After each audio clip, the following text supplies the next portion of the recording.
اس والے الزام جو ان پر یہ الزام لگ رہا ہے اور لوگوں کے اندر اس چیز کو ڈسکس کیا جا رہا ہے، تو اس پر یہ مہر ثبت ہوا جب یہ ساری چیزیں ہو گئی۔ پھر امریکن آفیشلز یہاں پہ کبھی پرویز خٹک سے ملاقات کرتے ہیں، پرویز خٹک کی حیثیت کیا ہے، کبھی یہاں پہ جا کر باقی لوگوں سے مل رہے ہیں۔ تو یہ ان ساری چیزوں نے امریکی سازش کو ایک قسم کا بے نقاب کر دیا پاکستان کے اندر، کہ اگلے الیکشن کے اندر امریکیوں کی یہ خواہش ہے کہ نواز شریف کو اقتدار دیا جائے، ان کی یہ خواہش ہے کہ پرویز خٹک کو خیبر پختونخوا کے اندر اقتدار دیا جائے۔ ابھی یہ براہ راست عوام کے ساتھ ایک قسم کا عوام کو چیلنج کر دیا ہے۔ کیا پاکستانی عوام اس امریکی سازش کو کامیاب بنانے دیں گے؟ یہ ایک بڑا بنیادی سوال ہے، اور لوگ یہی چیزیں ڈسکس کر رہے ہیں۔ تو نواز شریف پاکستان تو واپس آ گئے، لیکن مجھے ایسا لگ رہا ہے کہ نواز شریف پھنس گئے۔ ابھی اگر الیکشن ہوں گے اور پاکستانی عوام گھروں سے نکلیں گے اور وہ ایک بڑی تعداد میں عمران خان کو ووٹ دیں گے، تو اسی صورت میں پھر دھاندلی یا ریگنگ کرنا بہت زیادہ مشکل ہو جائے گا۔ اگر ہم فرض کرتے ہیں عمران خان 2/3 میجورٹی کے ساتھ ان کی پارٹی قومی اسمبلی میں پہنچ جاتی ہے، تو پھر نواز شریف باہر کس طرح جائیں گے؟ پھر ان کے واپسی بہت مشکل ہوگا۔ پچھلی مرتبہ جعلی رپورٹس پہ تو گئے تھے، لیکن اس مرتبہ جعلی رپورٹ پر ان کا نکلنا ناممکن ہوگا، اور ان کو پاکستانی قوم کا ان پر جو الزام ہے کہ پاکستانی قوم کی اربوں روپے انہوں نے لوٹی ہے، وہ پیسہ پھر واپس کرنا پڑے گا۔ جب وہ پیسہ واپس کرے تو اس کے بعد پھر وہ جا سکیں گے۔ کیا وہ پیسہ نواز شریف واپس کریں گے یا نہیں کریں گے؟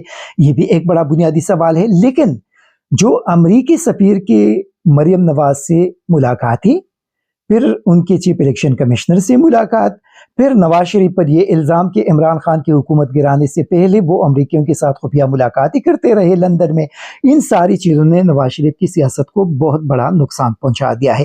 ابھی آگے دیکھنا ہے کہ نواز شریف آج جب پہنچیں گے تو کیا صورتحال ہوں گے، لیکن عوام کے اندر ان سے ایک عجیب قسم کی نفرت نظر آ رہی ہے۔ یہ جو لاہور کے جلسے میں لوگوں کو لے کر جایا جا رہا ہے، وہ بھی یہ بتایا جا رہا ہے مبینہ طور پہ کہ لوگوں کو پیسے دے کر ان کے ٹکٹ ہولڈرز لوگوں کو لے کر جا رہی ہیں۔ تو یہ تو کوئی استقبال نہیں، نہ کوئی محبت ہے۔ ہم دیکھ رہے تھے کہ وہاں پہ لوگ جوتے مار رہے ہیں ان کے بینرز پر۔ تو یہ ساری چیزیں اگر آپ دیکھ لیں تو پاکستانی عوام ان کو ویلکم نہیں کر رہے، اور ویلکم نہ کرنے کی بنیادی وجہ یہی چیزیں ہیں جو میں نے آپ لوگوں کو بتا دیے۔ تو یہ نواز شریف کے لیے ایک بڑا مشکل ٹائم آگے آنے والا ہے۔ اگرچہ لوگوں کو بتایا جا رہا ہے کہ پاکستان کی تقدیر بدل دیں گے، لیکن تقدیر بدلنا ناممکن لگ رہا ہے۔ نواز شریف نہیں بدل سکتے۔ 16 مہینوں میں نواز شریف نے پاکستان کو ڈبو دیا ہے، پاکستان کی اکانومی کو تباہ کر دیا، پاکستان کی سیاست کو تباہ کر دیا، پاکستان کی سیکیورٹی کو تباہ کر دیا۔ ان کی پی ڈی ایم کی شہباز شریف کی حکومت نے جو نواز شریف چلا رہے تھے، اور بلاول نے خود اس کا اعتراف کر لیا۔ تو یہ ساری وہ چیزیں ہیں جس کی وجہ سے نواز شریف ایک بڑی مشکل کے اندر پھنسنے والا ہے، اور اس مرتبہ پاکستانی عوام کا رد عمل ان کے حوالے سے بہت ایک سرپرائز قسم کا ہوگا، اور جس کے نواز شریف توقع بھی نہیں رکھ رہے۔ لیکن جو نتائج الیکشن کے آئیں گے وہ بالکل ڈیفرنٹ ہوں گے، کیونکہ اگر پوری قوم اکثریت اگر نکل آئی اور انہوں نے الیکشن میں حصہ لیا تو اسی صورت میں نواز شریف پھنس جائیں گے اور ان کو بری شکست ہوگی۔ پھر ابھی آتے ہیں شیخ رشید کے انٹرویو کے حوالے سے۔ منیب فاروق کو انہوں نے انٹرویو دی، اور یہ ایک بہت بڑا مسئلہ بن گیا تھا۔ اسد طور نے کہا کہ ان پر تشدد کیا گیا، ان کو زبردستی لایا گیا سما کے دفتر میں، اور پھر لیکن ایسا لگ رہا ہے کہ انٹرویو سما کے دفتر سے باہر ہوئی۔ تو ابھی میں اسد اللہ خان کو بھی دیکھ رہا تھا، اس نے بھی یہی بات کی کہ یہ انٹرویو باہر ہوئی ہے۔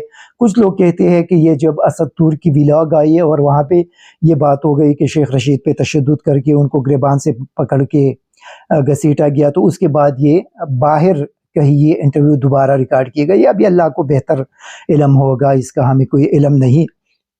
لیکن شیخ رشید سے انٹرویو میں منیب فاروق کی بار بار کوشش کے باوجود عمران خان کے خلاف ان سے کچھ بھی نہ اگلوایا جا سکا۔ شیخ رشید نے بڑے مہارت کے ساتھ ساری باتیں کی، اور ایک جو عجیب قسم کی چیز ہم سب لوگوں کو لگی وہ تھی اسکرپٹ سے انٹرویو پر بات کرنا۔ شیخ رشید کبھی بھی کاغذ پہ لکھ کر انٹرویو نہیں دیتے، تو یہ ایک بڑا عجیب لگا کہ ان کو اسکرپٹ دیا گیا تھا، یہ ساری چیزیں ہو گئی تھی. لیکن ایک جو پازیٹیو قسم کی بات مجھے اس انٹرویو کے اندر لگی، وہ شیخ رشید کی اسٹیبلشمنٹ کے ساتھ معاملات کو حل کرنا ہے، کہ وہ تحریک انصاف اور ان کے بیچ جو ایک تلخی پیدا ہو گئی ہے، اس تلخی کو دور کرنا اور ان سارے معاملات کو حل کر کے الیکشن کے اندر ایک ماحول بنانا، یہ مجھے ایک پازیٹیو قسم کی بات لگی. اور مجھے خوشی ہوئی ہے کیونکہ جو لوگ پاکستان سے محبت کرنے والے ہیں، ان سارے لوگوں کو خوشی ہوگی کہ اگر تحریک انصاف اور اسٹیبلشمنٹ کے درمیان جو تلخیاں ہے وہ تلخیاں ختم ہو جائے تو اس سے فائدہ پاکستان اور پاکستانی قوم کو ہوگا. اس سے فائدہ اسٹیبلشمنٹ کو نہیں بلکہ ہمارے اداروں کو ہوگا. جو ہمارے ادارے ہیں جن کے حوالے سے اس وقت جو ایک عجیب قسم کی سچویشن بن گئی ہے، وہ ساری چیزیں ختم ہو جائیں گی. اور کل بھی میں نے اپنے ولاگ میں اسی حوالے سے بات کی کہ دیکھیں یہ نفرتیں ہمارے ادارے برداشت نہیں کر سکتے، یہ نفرتیں بہت آگے جائیں گے اور اس سے نقصان پاکستان، پاکستانی قوم اور ہمارے اداروں کا ہوگا. ان تمام لوگوں کو تکلیف ہوگی جو لوگ اپنے ملک، اپنے قوم اور اداروں سے محبت کرتے ہیں ہماری طرح.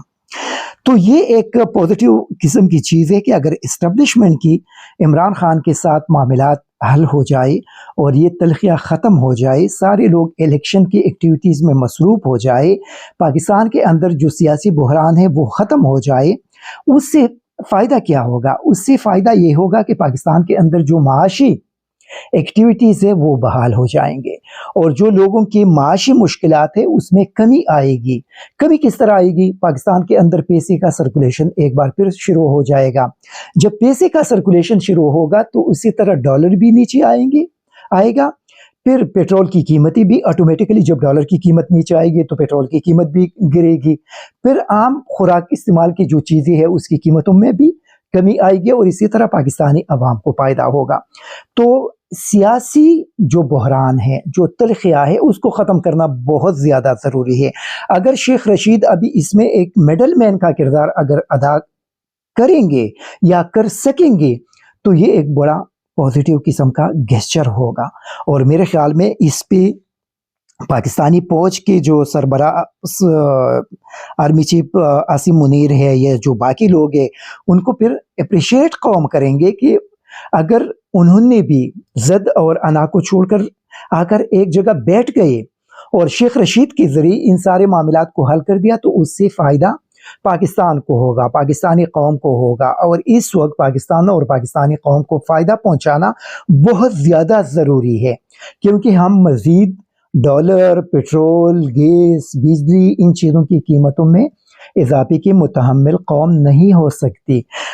تو یہ ایک جو پازیٹیو قسم کی چیز ان کے انٹرویو کے اندر مجھے لگی وہ یہ کہ تلخیاں ختم کرنے کے لیے وہ آرمی چیف کے پاس جائیں گے اور ان ساری چیزوں کو حل کریں گے. لیکن اس میں ایک ضروری چیز، جو اسٹیبلشمنٹ ہے ان کو مائنس عمران خان والی سوچ سے بھی پیچھے ہٹنا پڑے گا کیونکہ قوم کو یہ تسلیم نہیں ہے. قوم ہرگز نہیں مان رہے کہ الیکشن عمران خان کے بغیر ہو جائے. عمران خان کے موجودگی میں اگر آپ الیکشن کریں گے تو اس کا فائدہ پاکستان اور پاکستانی قوم کو ہوگا. اس سے یہ جو تلخیاں ہے وہ مکمل طور پر ختم ہو جائیں گے. اگر قوم عمران خان کو ووٹ دیتے ہیں تو ان کو آنے دیا جائے.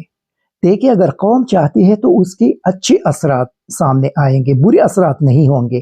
لیکن اگر آپ ان کو مائنس کرنا چاہتے ہیں تو اس کا نقصان ہوگا. اس الیکشن کو پھر عوام تسلیم نہیں کریں گے.